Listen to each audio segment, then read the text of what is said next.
우리 청년들한테 청년부야, 너희는 교회의 미래다 이렇게 얘기를 해요. 여러분들 여전도에는 교회 뭐라고 생각하십니까? 김치다? 아니죠. 이렇게 아까 김치 이렇게 정말 맛있습니다. 담그는 거 보고 있는데 저는 여전도에는 우리 교회의 꽃이라고 생각합니다. 이렇게 반응이 없으시? 아니라고 생각하시나요? 여전도회는 교회의 꽃이에요. 왜 그러냐면 여전도회를 통해서 교회에 정말 아름다운 향기가 흘러나고 넘쳐나기 때문입니다. 우리 귀한 사역을 감당하고 있는 귀한 우리 여전도회 분들 좀 하나님께서 축복하실 거라고 믿고요. 더욱더 하나님의 넘치는 사랑과 은혜를 증거하기 부족함이 없는 우리 귀한 우리 총여전도회 되게 예수님의 이름으로 축복합니다. 우리 시간 꽃이라고 얘기했으니까 다시 한 번 더 축복하면서 나아갈 때요, 우리 다시 옆에 사람 바라보면서 당신이 꽃보다 아름답습니다. 우리 다시 한 번 더 인사하며 축복하면서 나아가겠습니다. 참 꽃보다 아름답습니다. 오늘 함께 나눈 본문은요, 우리가 너무나 잘 아는 달란트 비유입니다. 마태복음 25장에는요 3가지 비유가 나와요. 근데 그중 두 번째에 해당하고 있는 달란트 비유가 있습니다. 이 3가지 비유 모두가 공통적으로 가리키고 있는 것이 있는데 그것이 무엇이냐? 예수님의 다시 오심을 가리키고 있습니다. 첫 번째 등장하는 열처녀 비유에서 예수님의 다시 오심을 준비하는 자의 태도를 다루고 있고요. 그리고 두 번째인 달란트 비유에서는 예수님의 다시 오심을 준비하고 있는 자로서 청지기로서의 어떠한 사명과 자세로 살아갈지에 대해서 다루고 있습니다. 그리고 마지막으로는 양과 염소의 비유가 나오는데요, 그런 자들이 어떻게 살아가야 되느냐, 결국은 사랑하는 마음으로 헌신하고 섬기면서 살아가야 된다라는 것을 보여주는 이 3가지의 비유를 나타내주고 있습니다. 마태복음 25장이 보여주는 것처럼은요, 우리는 마지막 때를 살아가고 있습니다. 다시 오실 주님을 기다리는 시기입니다. 그때가 어느 때인지 우리는 알지 못하지만 교회와 성도는 다시 오실 주님을 기다리며 준비하는 그러한 삶을 살아갈 수 있어야 합니다. 우리 중앙교회로부터 우리 성결교단이 시작되지 않았습니까? 우리가 지난 111년 동안 하나님의 놀라운 은혜를 경험해왔지만 지금까지 어떻게 해왔는지가 중요한 것보다 이제 앞으로 주님께서 언젠가 다시 올 터인데 이 험한 세대, 정말 진리가 사라져가는 이 시대 속에서 어떻게 믿음을 지켜나가고 어떻게 하나님과 교회를 위해서 헌신하고 어떻게 이 믿음을 다음 세대들에게 전수해 나갈지가 더 중요한 것이 아니겠습니까? 때가 악합니다. 시간이 갈수록 기독교 가치가 무너지고요, 세상에 타락하고 왜곡된 가치가 더 인정을 받고 더 사랑을 받는 그런 시기입니다.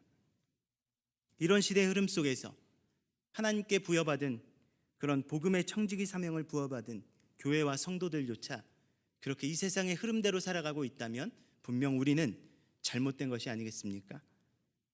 하나님께서는 분명 그의 백성들과 공동체에게 사명을 주십니다. 우리를 그냥 부르신 것이 아니라는 것입니다. 그냥 우리를 구원하신 것이 아니고요, 그냥 우리를 이 자리에 모이게 하신 것이 아닙니다. 우리를 부르신 분명한 목적이 있고요, 우리를 보내신 분명한 이유가 있으며 우리가 만나서 공동체를 이루게 하신 분명한 하나님의 계획이 있으십니다. 하나님께서 기뻐하시는 인생은요, 하나님의 그 부르신 그 뜻을 알고 그 뜻을 향하는 인생입니다. 아무리 세상적인 것을 다 가진다라고 한들 하나님의 뜻에 따르지 않는 삶은 하나님께서 기뻐하지 않는 삶이 됩니다. 아무리 세상적으로 보잘것없어 보여도 하나님께서 우리에게 주신 그 사명 붙들고 끝까지 달려가는 자는, 그리고 그 공동체는 하나님의 기쁨이 되고 하나님의 기쁨이 될 때 하나님께서 그들을 사용하실 것이기 때문에 하나님의 귀한 놀라운 역사에 아름답게 사용될 수 있다는 것입니다.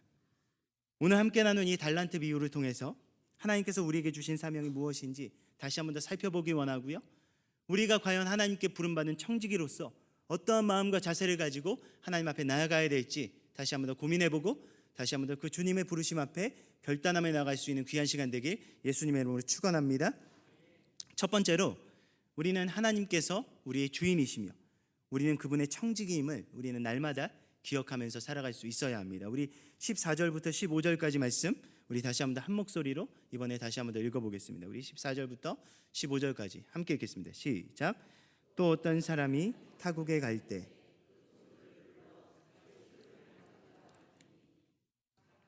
그 재능대로 한 사람에게는 금 5달란트를 한 사람에게는 2달란트를, 한 사람에게는 1달란트를 주고 떠났더니, 오늘 본문 14절의 고백은 이렇게 시작합니다.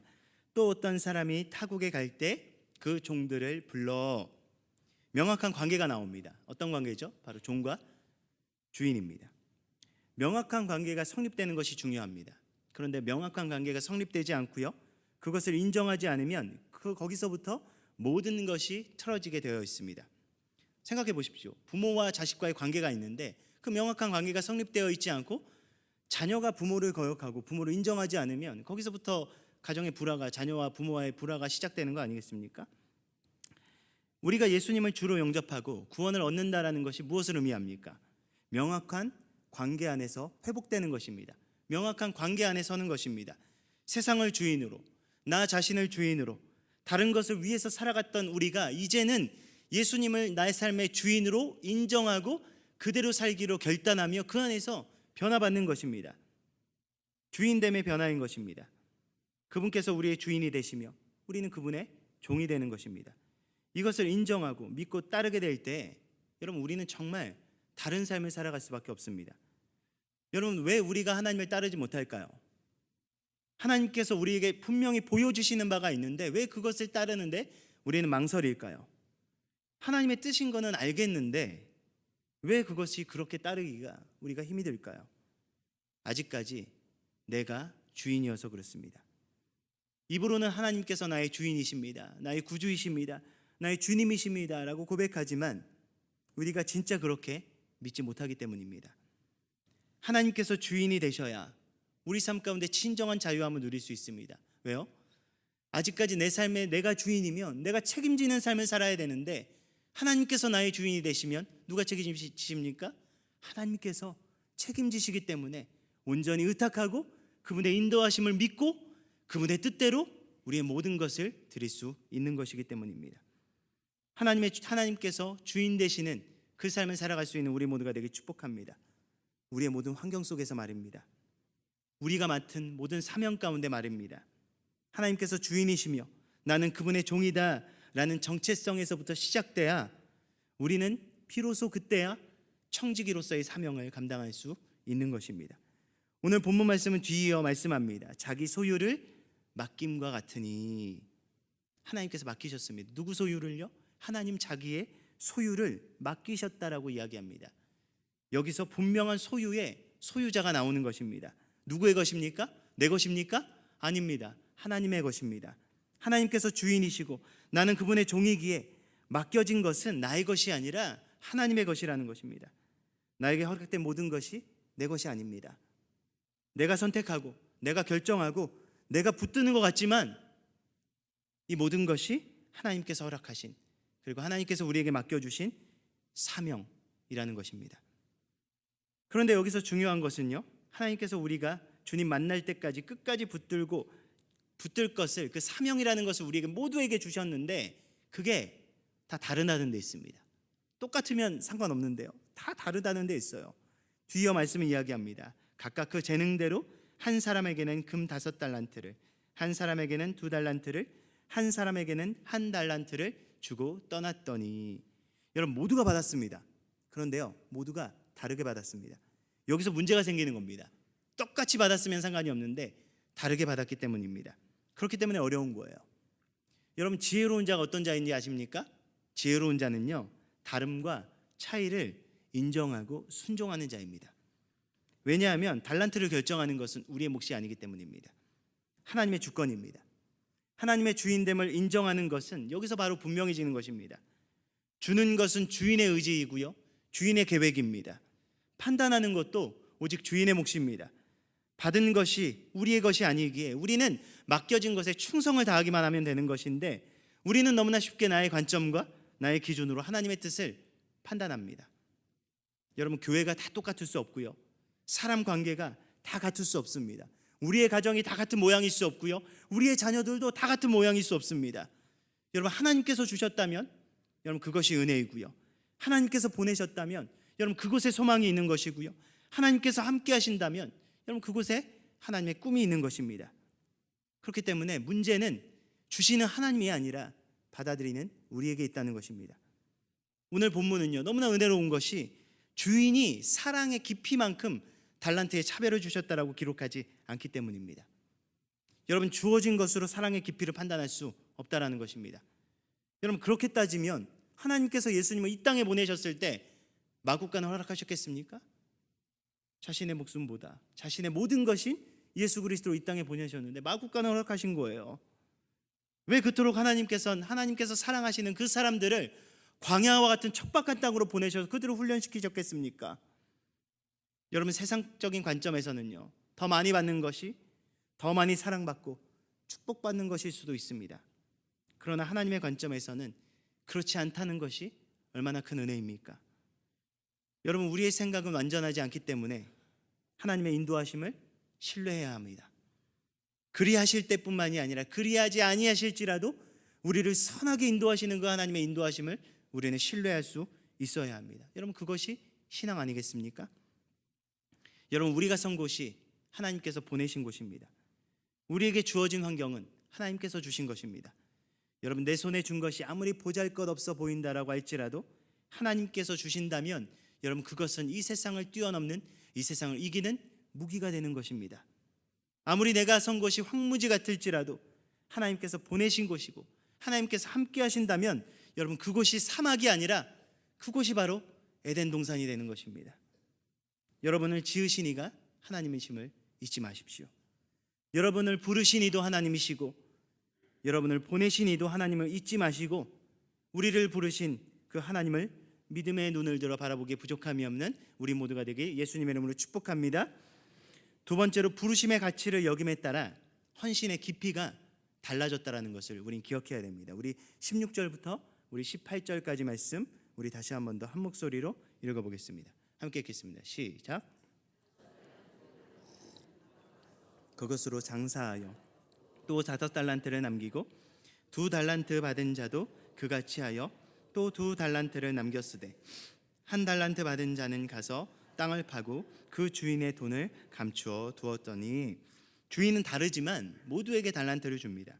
그런데 달란트를 받은 이 종들이요, 그 달란트를요 다르게 사용합니다. 5달란트와 2달란트 받은 자는 곧장 가서 장사를 하는데 그것을 배로 늘렸습니다. 그런데 1달란트 받은 자는요 그것을 땅에 묻어버립니다.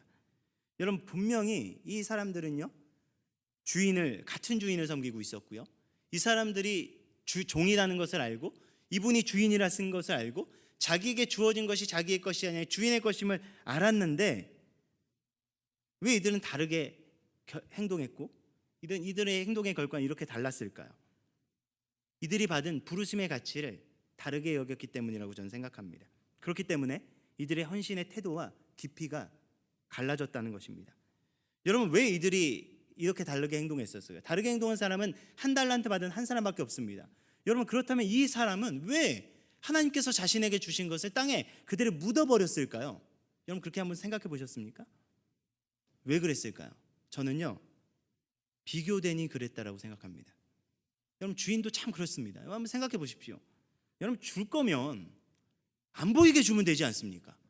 근데 주인이요 참 야박하게 보이는 데서 똑같이 일렬로 세워놓고 줬다는 것입니다. 5달란트, 그래 너는 5달란트야, 너는 2달란트야, 너는 1달란트야, 알지? 자, 이걸로 열심히 너희가 잘 사역해. 여러분, 이게 주더라도요, 예를 들어서 막 100만 원을 준다 그래도 똑같이 100개 지폐를 100장을 준다 그래도요, 그 5만 원짜리 건 100장이랑 만 원짜리 건 100장이랑 5천 원짜리 건 100장이랑 두께는 비슷하지 않습니까? 그렇게 나눠서 줬다면 이 사람들이 이렇게 시험에 들었을까요? 두께가 비슷하니까 얼마 받았는지 얘기하지 않고 내가 너 사랑해, 알지? 이걸로 열심히 사역해. 이거 알지? 열심히 사역해. 이거 알지? 열심히 사역해 했으면 두께가 똑같으니까 아, 그래, 똑같이 줬을 거구나, 정말 기쁨으로 사역했을 수도 있어요. 그런데 이 사람들이 시험에 든 건요, 1달란트 받은 사람이 시험에 든 건요 두께가 달랐기 때문입니다. 여러분, 우리는 너무나 쉽게 이 달란트 비유에서 이 1달란트 받은 사람을요 나쁜 사람으로 여깁니다. 그런데 인간적인 눈으로 조금만 살펴보면요, 1달란트 받은 사람들이 나쁜 게 아니라 너무나 정상적인 거예요. 너무 비교되는 것 같고 자존심 상하는데 어떤 것 같습니까? 5달란트 받은 사람보다 헌신을 덜 했겠습니까? 2달란트 받은 사람보다 더 열심히 섬기지 않았겠습니까? 이 사람들과 비교했을 때 나는 부족한 거 없는 것 같고 나는 정말 열심을 다해 주인을 섬겼던 것 같은데 주인이 다르게 주니까 섭섭한 것입니다. 속상한 것입니다. 주인이 날 생각하는 게 이거밖에 안 되나? 안타까운 것입니다. 5달란트에 비해 1달란트가 가치가 적어 보이니까 1달란트 받은 사람은요, 그것을 땅에 묻어버리는 것입니다. 그 부르심의 가치를 하찮게 여기자 헌신도 하지 않았다는 것입니다. 여기서 주목해야 될 거는요, 2달란트 받은 자의 태도는 달랐다라는 거예요. 여러분 5달란트가 엄청나긴 하지만 2달란트에 비해 2달란트는 5달란트에 비하면 정말 아무것도 아니지 않습니까? 1달란트보다 많지만 2달란트 1달란트 합쳐도 5달란트 안 되잖아요. 그런데도 이 사람은 왜 헌신했을까요? 얘가 1달란트 받았으니까 얘보다는 그래도 주인이 날 더 사랑하는 것 같아서요? 아닙니다. 2달란트도 가치 있게 여기고 이 사람은 주어진 것에 충성했다라는 것입니다. 여러분, 하나님께서 누구 사용하시겠습니까? 많이 가진 자를 사용하지 않으시고요, 충성된 자를 사용하십니다. 여러분, 충성된 자가 누구입니까? 주어진 것에 감사하고요, 맡겨진 것에 신실하게 감당하는 자입니다. 여러분, 여기서 우리가 기억해야 되는 굉장히 중요한 것이 있습니다. 무엇이냐? 오늘 본문에 나온 이 세 종이 모두 다 달란트를 받았다는 데 있습니다. 적고 많음이 있을 뿐이지 모두 다 받았다라는 사실이 중요합니다. 그런데 너무나 안타깝게도 우리는 가지고 있는 것보다 가지고 있지 못한 것을 안타까워하면서 주어진 것에 충성하지 못하는 경우가 얼마나 많이 있습니까? 여러분, 그렇기 때문에 주어진 것에 충성스러운 청지기는요, 주어진 것이 아니라 주신 분을 바라보는 자입니다. 그분이 나의 주인이시고 그분께서 선한 목자가 되심을 믿고 신뢰하는 마음으로 자신이 주어진 것이 하나님의 뜻임을 믿고 충성을 다하는 자를 하나님께서 사용하신다는 것입니다. 그런데 안타깝게도요, 세 번째 청지기는 그런 삶을 살아가지 못했습니다. 여러분, 그의 불충한 태도가 어디에 나타나냐? 24절, 25절에 더욱더 분명하게 나타납니다. 우리 24절, 25절 우리 같이 한번 더 읽어볼까요? 우리 함께 읽겠습니다. 시작. 1달란트 받았던 자는 와서 이르되 주인이여, 당신은 굳은 사람이라 내가 알지 못 두려워하여 나가서 당신의 달란트를 땅에 감추어 두었나이다. 보소서, 당신의 것을 가리셨나이다. 여러분, 1달란트 자가 받은 자가 주인을 어떻게 표현합니까? 당신은 굳은 사람이라 라고 표현하고 있습니다. 여기서 굳은이라는 표현은요, 어떤 의미를 가지고 있냐? 포악하고 거칠다 라는 의미를 가지고 있고요, 때로는 무섭고 엄한 이라는 뜻을 가지고 있기도 합니다. 이 종은요, 자신의 주인을 모독하는 것입니다. 자신에게 1달란트를 준 선한 주인을요, 악한 사람으로 몰아가는 것입니다. 왜요? 자신이 적게 받았으니까. 다른 사람은 5달란트 받고 자신은 딴 사람은 2달란트 받는데 자신은 1달란트밖에 못 받았으니까요. 당신은 악하고 독한 사람 아닙니까? 당신은 아무 일도 안 하면서 거두어들이기만 하는 사람이지 않습니까? 그래서 내가 무서워서 그것을 땅에 묻어버린 것입니다. 당신이 돌아왔으니 땅에 있는 거 다시 파서 당신에게 드리겠습니다. 이게 뭐가 잘못되었는데요? 이렇게 표현하는 것입니다. 여러분, 이 사람이 주인을 악한 사람으로 표현하고 있지만 그 속에는요, 어떤 것을 가지고 있냐? 이 1달란트 이거 가지고 도대체 나보고 뭐 하라는 것입니까? 그런 마음이 가득한 것입니다. 여러분, 1달란트 그것이라도 받았다면 그것으로도 하나님의 사명을 감당하는 것이 청지기의 사명인데 나는 적게 받아서 아무것도 할 수 없다라고 그것을 주인을 탓하고 있는 것입니다. 여러분, 누가 굳은 사람입니까? 주인입니까? 종입니까? 누가 아무것도 하지 않으면서 혜택과 은혜만을 사모합니까? 주인입니까? 종입니까? 누구 보고 악하다라고 하는 것입니까? 주인은 1달란트라도 주었는데 말입니다. 이 사람은 주인을 비난하는 것 같지만 너무나 무섭게도요, 이 사람의 비난이 자신을 향하고 있다는 것을 모르고 있었다는 것입니다. 여러분, 우리가 비난하고 비판하지 않아야 되는 이유가 뭔지 아십니까? 그 비난과 비판이 나를 향할 수도 있기 때문입니다. 그렇기 때문에 성경은 비판하고 비난하지 말라고 끊임없이 이야기하는 것입니다. 여러분, 이 사람은요, 자신에게 주어진 이 1달란트를 너무나 하찮게 생각하는 사람이었습니다. 자신이 부여받은 사명을 땅에 묻을 정도로 쉽게 생각하는 그런 사람이었습니다.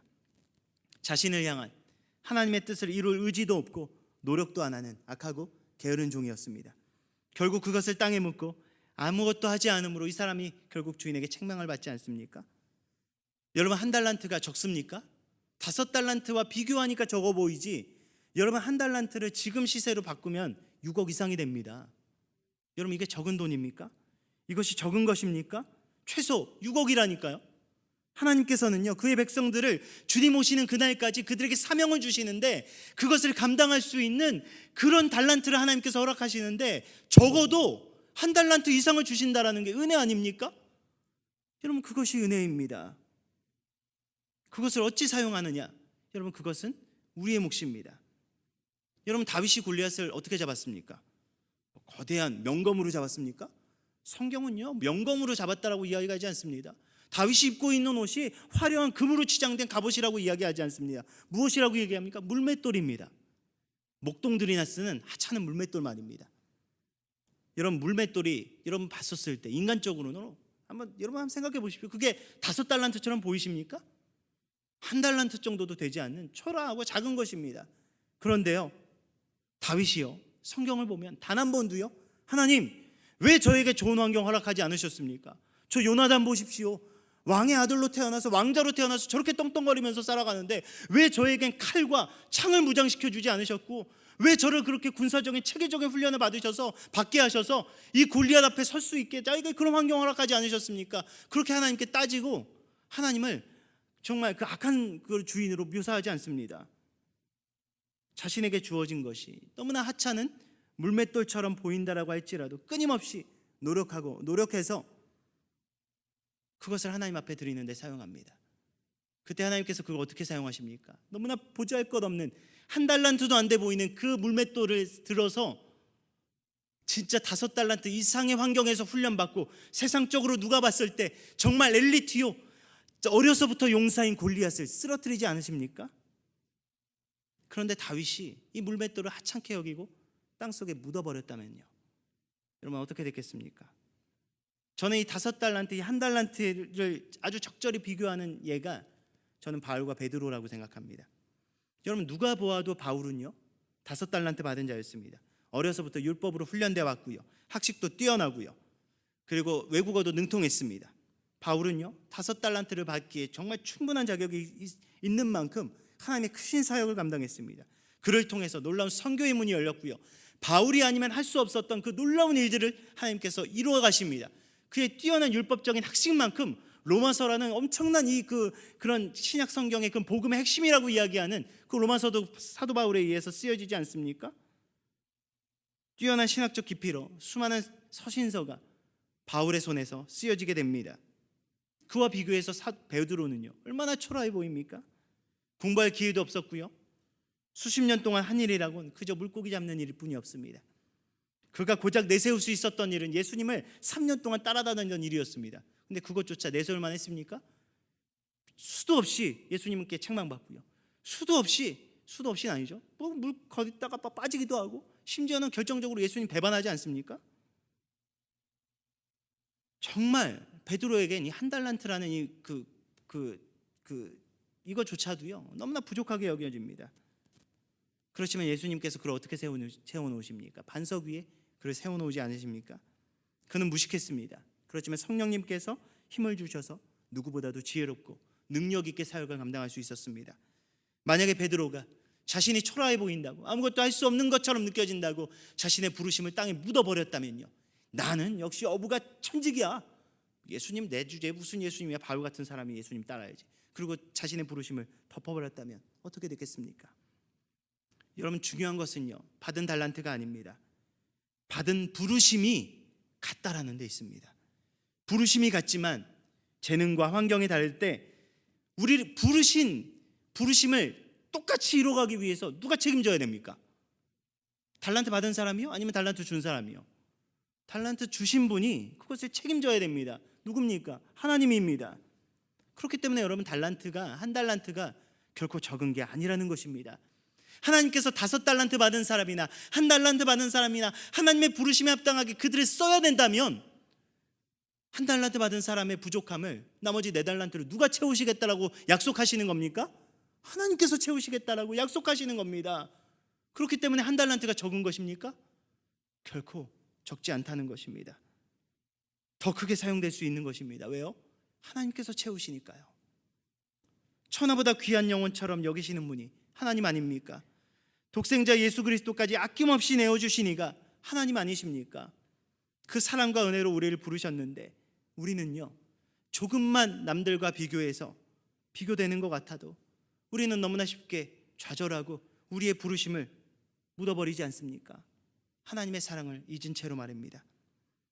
여러분, 우리에게 많고 적음이 중요한 것처럼 보이지만 하나님께서는 결코 그렇지 않습니다. 그렇기 때문에 여러분에게 주신 것을 남들과 비교하지 마십시오. 비교 의식에 빠지면 정말 대책 없습니다. 남들과 비교해서 시험 들지 말고요, 나를 향한 하나님의 뜻을 바라보시기 바랍니다. 다른 사람들과 나를 비교하지 말고요, 다른 교회와 우리 교회 비교하지 마세요. 이것처럼 어리석은 게 없습니다. 예수 그리스도를 통해 쏟으신 그 놀랍고 값진 그 무엇과도 비교할 수 없는 그 하나님의 사랑을 바라보시기 바랍니다.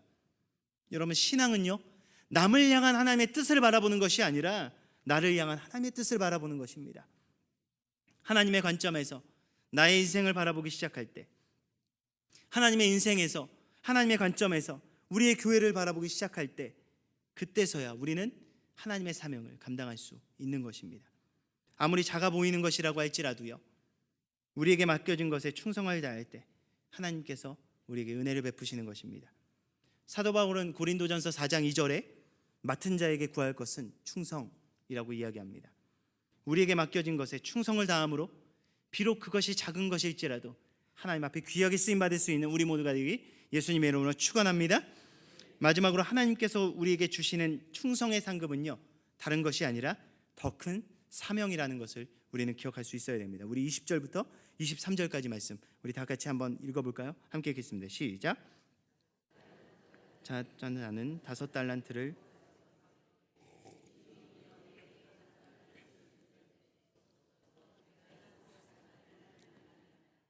그 주인이 이르되 잘하였도다 착하고 충성된 종아, 내가 적은 일에 충성하였으니 내가 많은 것을 내게 맡기리니 내 주인의 즐거움에 참여할지어다.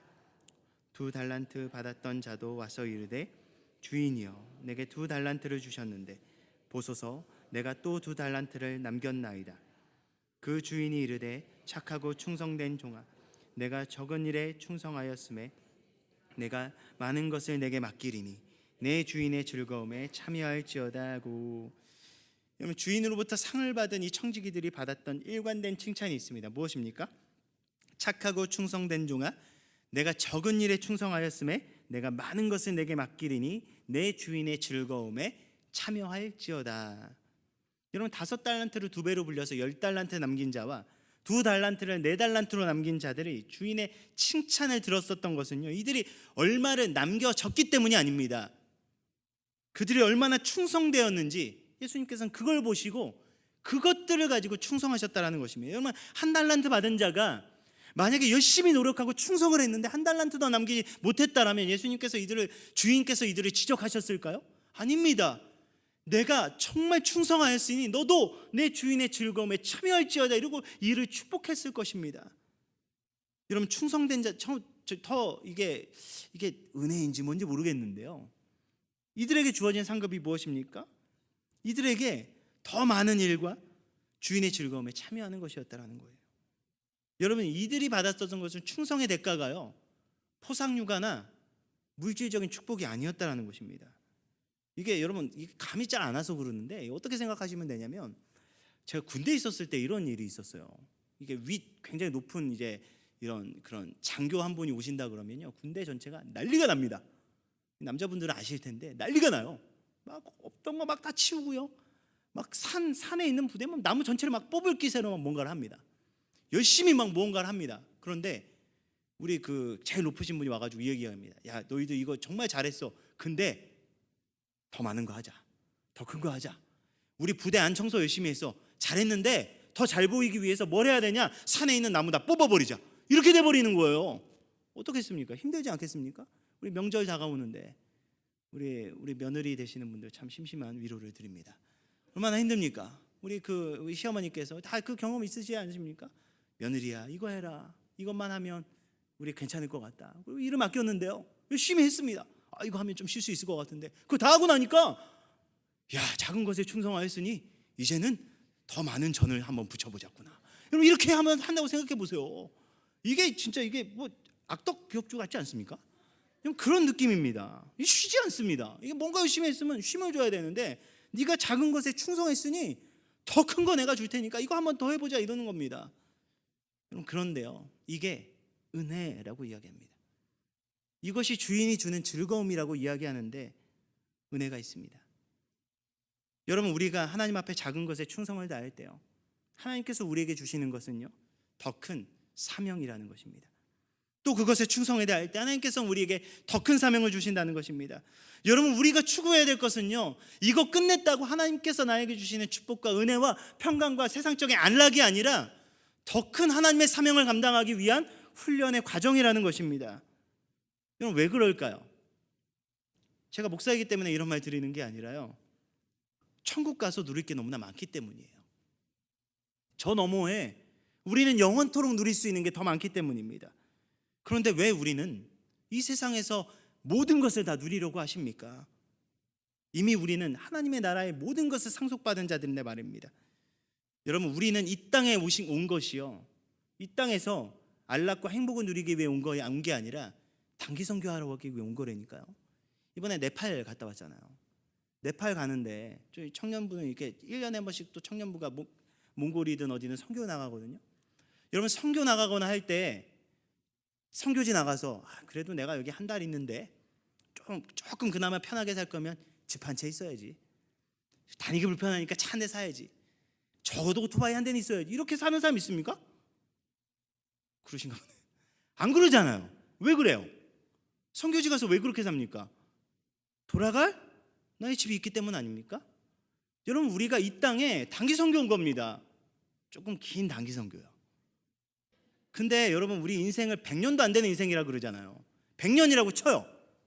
그런데 영원이라는 시간 속에서 100년이 깁니까? 영원이라는 시간 속에서의 100년은요, 단기 선교입니다. 하나님께서 이 땅에 우리를 단기 선교 보내신 겁니다. 우리의 인생이라는 단기 선교를 보내신 겁니다. 무엇을 이루기 위해서요? 하나님의 뜻을 이루기 위해서입니다. 그런데 우리는 왜 이곳에서 영원히 살 것처럼 우리는 그렇게 살아갑니까? 왜 우리는 그렇게 꿈을 꿉니까? 여러분, 우리가 해야 되는 것은요, 이 땅에서 우리에게 주어진 그 사명에 충성을 다하고 열매 맺는 것입니다. 그래서 더 큰 사명을 가지고 주님 오시는 그날까지 끝까지 달려나가는 것입니다. 여러분, 이것이 하나님의 기쁨에 참여하는 것이다, 이것이 주인의 기쁨에 참여하는 것이다, 이렇게 이야기합니다. 세상의 기쁨이라고 이야기하지 않습니다. 세상의 즐거움이 아니라 하나님의 기쁨으로 충만해지는 그런 축복을 누구에게 주냐? 오직 충성되게 더 큰 사명을 맡는 자들에게 하나님께서 주신다라고 약속하는 것 아니겠습니까? 더 큰 사명을 맡는 자들에게 주어지는 상급인 것입니다. 여러분, 주님의 제자들을 보십시오. 그들은 아무것도 가지고 있지 않았습니다. 오히려 그들에겐 핍박이 있었고요, 그럼에도 불구하고 그들이 기뻐할 수 있었던 것은 하나님의 기쁨에 참여하였기 때문입니다. 하나님의 기쁨이 그들에게 충만하여 세상의 기쁨을 뛰어넘는 그런 만족과 평안과 기쁨을 누렸기 때문 아니겠습니까? 여러분, 왜 우리가 신앙생활하면서 똑같이 예수 믿고 똑같이 신앙생활하고 똑같이 부름받고 살아가는데 왜 여러분 우리는 기뻐하지 못합니까? 왜 우리는 주어진 것에 만족하지 못합니까? 하나님의 부름을 받고 하나님의 사명이 아니라 세상의 즐거움을 쫓는 마음이 우리 가운데 있기 때문입니다. 아직까지 우리의 가치관이 하늘의 것을 추구하는 것이 아니라 세상에 있기 때문입니다. 우리가 바라는 보는 것이 천국의 소망이 그것이 아니라 이 땅의 소망이기 때문입니다. 여러분, 이제는 우리에게 주어진 그 한 달란트를 가지고 하나님께서 우리에게 주신 사명에 우리는 헌신하고 충성할 수 있어야 합니다. 이제는 날마다 샘솟는 하나님께서 주시는 그 기쁨 안에 거할 수 있어야 되지 않겠습니까? 오늘 본문에서 발견하는 너무나 은혜로운 것은요, 하나님께서 우리 모두를 부르시고 부르신 모든 자들에게 최소 한 달란트를 주셨다라는 데 있습니다. 처음에 우리 교회를 생각해 보십시오. 111년 전에 우리 중앙교회가 만들어졌었을 때 이름도 없이 빛도 없이 암울하고 척박한 그 조선 땅에 우리 교회를 뿌리내리게 하셨을 때 우리는 한 달란트도 가지지 못한 연약한 공동체였습니다. 그런 하나님께서 우리 공동체에게 주신 그 복음의 사명을 정말 충성되게 감당하였을 때 우리 교회를 통해 선결교단이 만들어지지 않았습니까? 111년을 넘어가는 이 귀한 시간 속에서 우리는 우리에게 주신 그 첫 부르심과 그 첫 사명을 회복해야 합니다. 그리고 죽어가는 이 땅 가운데 다시 한 번 더 우리는 눈물로 기도하며 이 땅을 회복시키며 나아갈 수 있어야 합니다. 여러분, 지금 우리가 가진 사명 결코 적은 게 아닙니다. 지금 우리가 서 있는 이 자리 결코 작은 게 아닙니다. 지금 우리가 맡겨진 우리 하나님께서 우리에게 주신 것 결코 작은 것이 아닙니다. 아무리 가치 없어 보여도 하나님께서 주신 것이라면 바로 가장 가치 있는 부르심이 되기 때문입니다. 하나님께서는 여전히 충성스럽게 그 한 달란트를 사용할 수 있는 그 헌신자를 찾으십니다. 하나님께서 신실하시듯 우리도 신실하게 우리에게 맡겨진 작은 것에 충성함으로 하나님의 기쁨에 참여하기에 부족함이 없는 우리 모두가 되길 예수님의 이름으로 간절히 축원합니다.